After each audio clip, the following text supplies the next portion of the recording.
Magandang araw sa inyong lahat. Ako si Binibining Ivy Aceo, isang mag-aaral mula sa Carlos Hilado Memorial State University.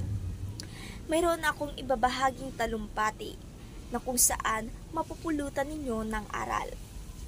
Ang talumpati na aking ibabahagi ngayon tungkol sa paggalang sa ating magulang at matatanda. Sa bawat hakbang ng ating ginagawa, dapat nating isaalang-alang ang kanilang mga payo at gabay. Ang kanilang mga kwento at aral ay nagbibigay sa atin ng inspirasyon at patnubay sa ating mga desisyon sa buhay. Bakit kaya kailangan igalang ating mga magulang o nakakatanda? Naisip ba natin na kung gaano kahalaga ang ating mga magulang sa ating buhay? Naisip rin ba natin kung paano mabuhay na walang ikinagisnan at ikinalakihan ng mga magulang? Ang anak matitiis ang mga magulang.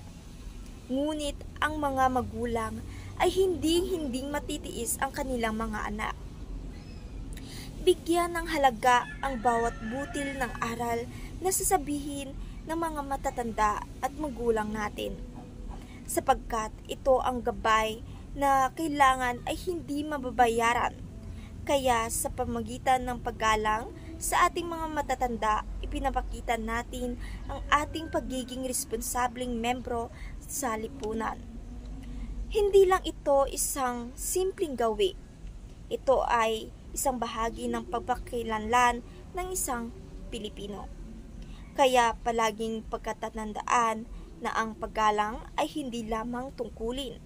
Ito ay isang karangalan na naway patuloy nating ipamalas ang ating pagmamahal at respeto sa ating mga magulang at sa mga nakakatanda.